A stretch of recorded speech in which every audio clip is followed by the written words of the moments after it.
Hello my dear loving students welcome to Ananya ma'am classes पिलामाने आज मु तुमर जो जातीय पक्षी पद्यटी पढ़ाऊली जोटा तुम तृतीय साहित्य बहीर तृतीय चैप्टर अच्छी जहाँ को लिखिं अनंत पट्टनायक तो से पद्यटी मु फर्स्ट वीडियो तार अपलोड करी जदि देखना ताल मो चैनल ले जाकि अनन्या मैम क्लासेस को जीव प्ले लिस्ट रे को जीव से क्लास 7 ओडिया मारे देखी पार ना डिस्क्रिप्शन में मुझे लिंक दे दूँ फर्स्ट वीडियोटा तुमने देखिपार ठीक अच्छे ना वीडियो तले भी तुम फर्स्ट पार्टा आसीज ओके तो पिले आउ जदि मो वीडियो तुमको भल लगे तो प्लीज़ प्लीज़ प्लीज़ मो चैनल को सब्सक्राइब कर बेल आइकन प्रेस कर ताकि जो भी वीडियो मुझे अपलोड कर नोटिफिकेशन तुमको आसीज आ तुम क्लास प्राय सब चैप्टर पढ़े सब विषय मुझे पढ़ेबी तेणुक तुम्हें जदि सब्सक्राइब करके रखि ताहले तुमको बहुत ज़्यादा बेनिफिशियल हम है आ भिडियोटी भल लगे वीडियो को लाइक कर कमेंट कर और सांग मान सहित शेयर करने को बिल्कुल भूलनी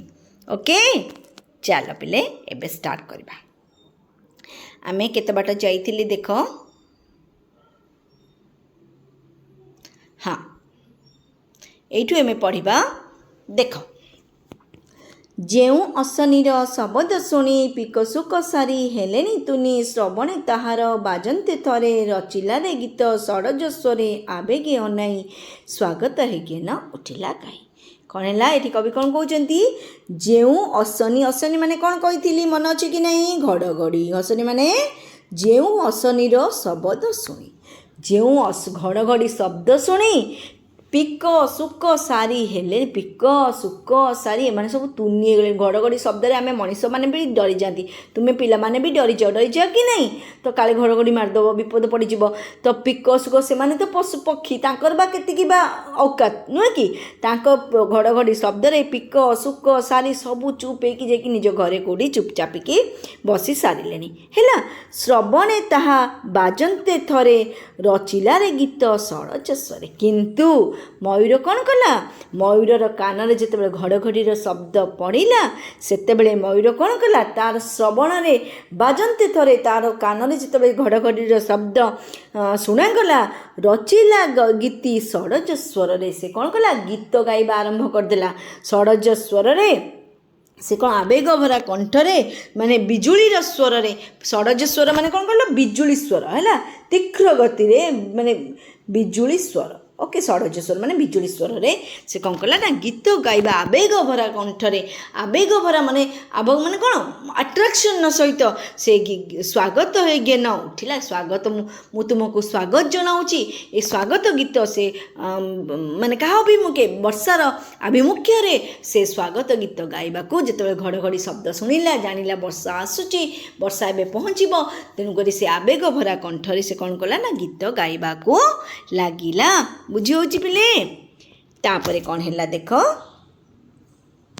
दूरे थाओ पछे शुण मो प्रिय न होई कृपण सलिल दिय हसी उठु पुठे फुटु हसी उठु फुले लतिका तरु सबुज शस्यारे केदार भरु जाऊनी भी जाऊ निखिल जीवनु तृषार दाऊ ये कवि कौन कहते जे मयूर कहूँ मयूर ताकू प्रिय बोली संबोधन करुच्ची कौन बोली संबोधन करुच्ची बिले प्रिय कहूँ हे मोर प्रिय दूरे थाओ पछे शुण तुम्हें पछे मोठू दूर रे थाओ तुमर तुम जिते माने कई जड़े निजर प्रियजन दूर रे थांती एवं तांकू जिते किए मन पकाती से कौन कर हे मोर प्रिय तुम्हें दूर रे थाओ पछे तुम्हें भल रे थाओ तुम्हें तुमर मु शुभकामना जनाऊँगी कहते कि नहीं तो ठीक से भाव में मयूर एठारे कहूँ दूरे थाओ पछे शुण मो प्रिय हे मोर प्रिय तुम्हें पछे दूर रे थाओ किंतु तुम्हें मो कथा शुण न होई कृपण सलिल दिय सलिल माने जल है सलिल माने जल न हो कृपण न हो कि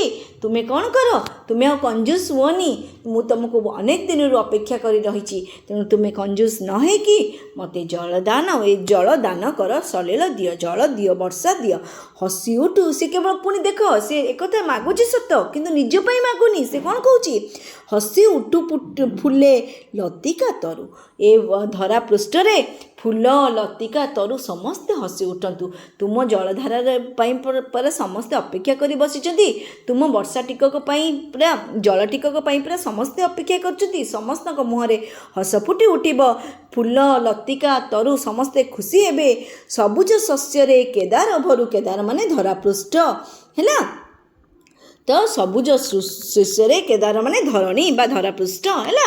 ଏ ଧରାପୃଷ୍ଠ ସବୁଜ ଶସ୍ୟ ଶ୍ୟାମଳାରେ ଭରପୁର ହେଇଯାଉ। ଖରା ଦିନର ତପ୍ତ ଖରାରେ ଗ୍ରୀଷ୍ମ ପ୍ରବାହରେ ଜୀବଜଗତ ଅସ୍ତବ୍ୟସ୍ତ ହେଇଛନ୍ତି। ଧରାପୃଷ୍ଠ ଫାଟିକି ଆଁ କରି ରହିଛି। ତୁମେ ଜଳ ଦାନ କଲେ ହିଁ ଏ ଧରାପୃଷ୍ଠ ଶସ୍ୟ ଶ୍ୟାମଳାରେ ପରିଣତ ହେବ। ତେଣୁକରି ହେ ମୋର ପ୍ରିୟ, ତୁମେ ଦୂରରେ ପଛେ ଥାଅ, କିନ୍ତୁ ତୁମେ ସଲିଳ ଦିଅ, ତୁମେ ଜଳ ଦିଅ। ହସି ଉଠୁ ଏ ଫୁଲ ଲତିକା ତରୁ ସମସ୍ତେ ହସି ଉଠନ୍ତୁ। ସବୁଜ ଶସ୍ୟରେ କେଦାର ଭରୁ, ସବୁଜ ଶସ୍ୟରେ ଧରାପୃଷ୍ଠ ଭରପୁର ହେଇଯାଉ। ନିଭିଯାଉ ନିଖିଳ ଜୀବନୁ, ଲିଭିଯାଉ, ନଷ୍ଟ ହେଇଯାଉ ଏ ନିଖିଳ ଜୀବନରୁ ଯେଉଁ ତୃଷାର ଦାଉ, ଯେଉଁ ଯନ୍ତ୍ରଣା, ଏହା କ'ଣ ହେଇଯାଉ, ଯେଉଁ ଶୋଷ ମେଣ୍ଟିଯାଉ। ସମସ୍ତେ ଶୋଷ ବିକଳରେ ଚାହିଁ ବସିଛନ୍ତି ତୁମର ଜଳଧାରାକୁ। ତେଣୁକରି ହେ ମୋର ପ୍ରିୟ, ତୁମେ ପଛେ ଦୂରରେ ଥାଅ, କିନ୍ତୁ ତୁମେ ଜଳଦାନ କର, ଯାହାଫଳରେ ଏ ଜୀବଜଗତଙ୍କର ତୃଷାର ଦାଉ ମେଣ୍ଟିଯାଉ। ବୁଝିହେଲା? ବୁଝିପାରିଲ କି ନାହିଁ ଏ ପଂକ୍ତି? ନ ବୁଝିପାରିଲେ ମୋତେ କମେଣ୍ଟ ବକ୍ସରେ ନିଶ୍ଚିତ ଭାବରେ ପଚାରିବ। ଓକେ, ତାପରେ ଦେଖ, ଜଣାଇ ଏତିକି ଖୁସି ଅନ୍ତରେ, ନାଚିଲା ସେ ପୁଣି ଦ୍ରୁତ ମନ୍ଥରେ। ଦେଖି ଶୁଣ ସବୁ ଅଥୟ ମନ, ଝରାଇଲେ ନୀର ଆକାଶ ଘନ। ପିତା ଆସୁକେ ଚାହିଁଲା ମୟୂର ସକଳ ମୁଖେ। ଜଣାଇ ଏତିକି ଖୁସି ଅନ୍ତରେ, ଖୁସିର ଅନ୍ତରରେ, ନିଜ ଅନ୍ତରର ଖୁସିରେ ସେ ଏତିକି କଥା ତା ପ୍ରିୟକୁ ଜଣାଇଲା। ପ୍ରିୟ ହେଉଛି ତାର, ବର୍ଷା ହେଉଛି ତାର ପ୍ରିୟ, ସିଏ ହେଉଛି ତାର ପ୍ରିୟତମା। ତେଣୁକରି ତା ଅନ୍ତରର ଏଇ ଯେଉଁ ଖୁସିକୁ ସେ ବ୍ୟକ୍ତ କଲା, ଜଣାଇଲା।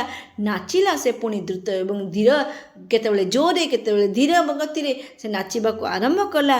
ଦେଖି ଶୁଣି ସବୁ ଅଥୟ ମନ, ଏଠି ଏସବୁ କଥା ଦେଖିକି କାହାର ମନ ଅଥୟ ନା? ବର୍ଷା ତାର ତ ପ୍ରିୟ ନା, ସେ ତାର ପ୍ରିୟତମା ନା।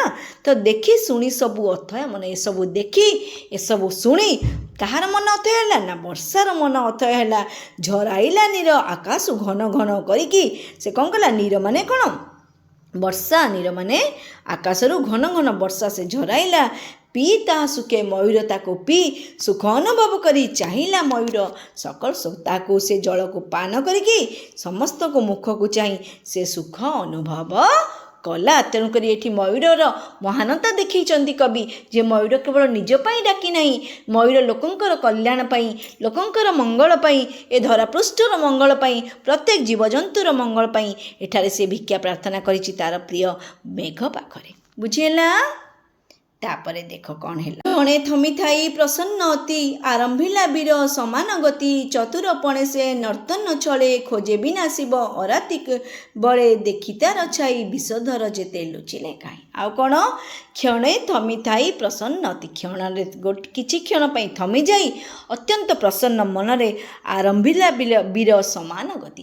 ବୀର ଦର୍ପରେ ସମାନ ଗତିରେ ସେ କ'ଣ କଲା? କ'ଣ ଆରମ୍ଭ କଲା? ଚତୁରପଣେ ସେ ନର୍ତ୍ତନ ଛଳେ, ଚତୁରପଣରେ ନର୍ତ୍ତନ ନାଚି ନାଚି ହଲି ହଲି ଝୁଲି ଝୁଲି ଯାଇ ଖୋଜେ ବିନାଶିବ ଅରାତି ବଳେ। ଖୋଜେ, ଅରାତି ମାନେ ଶତ୍ରୁକୁ ବିନାଶ କରିବା ପାଇଁ ଖୋଜିବାକୁ ଲାଗିଲା। ବର୍ଷା ପିଇଲା, ମନ ତାର ଶାନ୍ତ ହେଲା, ତୃପ୍ତ ହେଲା।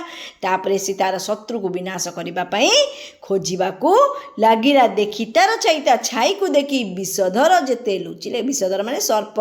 ମୟୂର କାହାକୁ ଖାଏ? ସାପ ଭଳିଆ ଜନ୍ତୁକୁ ମୟୂର ଖାଇକି ଦେବାର କ୍ଷମତା ଅଛି। ସେ ସାପ ମୟୂରକୁ ଡରେ। ତେଣୁକରି ମୟୂର କ'ଣ କଲା ନା, ମାନେ ଗୋଟେ ବୀର ଦର୍ପରେ ଜଳପାନ କରି ହଲି ଡୁଲି ଯାଇ ବୀର ଦର୍ପରେ ଚାଲିଲା। କେଉଁଠିକି ନା? ତାର ଶତ୍ରୁକୁ ବିନାଶ କରିବା ପାଇଁ। ତା ଶତ୍ରୁମାନେ ତାକୁ ଦେଖି, ବଡ଼ ବଡ଼ ବିଷଧର ସାପ ତାକୁ ଦେଖି ସବୁ ଲୁଚିଲେଣି। ଓକେ, ଏବେ ବୁଝିପାରିଲ ପିଲେ? ତାପରେ କ'ଣ ହେଲା ଦେଖ, କବି ଏଠାରେ କ'ଣ କହୁଛନ୍ତି? ଆଉ ରୂପେ ସୁକୁମାର ଗୁଣେ ସରସ, ସାଧୁଜନ ପ୍ରାଣେ ପୁଣେ ହରସ। ରୂପରେ କବି ତାର ରୂପକୁ ବର୍ଣ୍ଣନା କରି କହୁଛନ୍ତି, ରୂପେ ସୁକୁମାର ଗୁଣେ ସରସ। ରୂପରେ ସେ ସୁକୁମାର, ସୁନ୍ଦର, ଗୁଣରେ ଅତି ସରସ ଗୁଣ ତାର, ଅତି ଦୟାବାନ ଗୁଣ ତାର। ସାଧୁ ଜନ ପ୍ରାଣେ ବୁଣେ ହରସ, ଯେଉଁମାନେ ସାଧୁ ବ୍ୟକ୍ତି, ଯେଉଁମାନେ ମହଜ୍ଜନ, ସେମାନଙ୍କ ପ୍ରାଣରେ ସେ ହରସ ଭରିଦିଏ। ଖେଳେ ଜୀବ ମନେ ଆଣେ ସେ ଭିତ, ଖଳ ଜୀବ ମନେ, ଯେଉଁମାନେ ଖଳ ଲୋକ, ଯେଉଁମାନେ ଦୁଷ୍ଟ ଲୋକ, ଯେଉଁମାନେ ଦୁଷ୍ଟ ପ୍ରାଣୀ ଯେମିତିକି ସାପ, ତାଙ୍କ ମନରେ ସେ ଭୟ ସୃଷ୍ଟି କରାଏ। ଦେଖାଏ ତା ଆଗେ ବଡ଼ି ମାରିତି ହେଲା। ଭୀତି ନା, ଖଳ ଜୀବ ମନେ ଆଣେ ସେ ଭୀତି ମାନେ ଭୟ ସୃଷ୍ଟି କରାଏ, ନିଜର ବଡ଼ିମା ଦେଖାଏ। ବିହଙ୍ଗ ସାର ସାର ମାନେ କ'ଣ ବିଲେ ସାର ମାନେ ହେଲା ଶ୍ରେଷ୍ଠ ବିହଙ୍ଗମାନଙ୍କ ଭିତରେ ସିଏ ହେଉଛି କ'ଣ ନା ଶ୍ରେଷ୍ଠ ବିହଙ୍ଗ ସାର କେଡ଼େ ରାଜକୀୟ ଭଙ୍ଗିମା ତାର କେଡ଼େ ରାଜକୀୟ ଭଙ୍ଗିମା ତାର ବିହଙ୍ଗମାନଙ୍କ ଭିତରେ ସିଏ ହେଉଛି ଶ୍ରେଷ୍ଠ କେତେ ରାଜକୀୟ ଥାଟ ବାଟ ଚାଲିଚଳଣି ତାର ମନ ତାର କେତେ ପବିତ୍ର ଆଉ ମହାନ ବା ଉଚ୍ଚକୋଟୀର ଏଠି କବି ଏ କଥା ଦର୍ଶାଇଛନ୍ତି।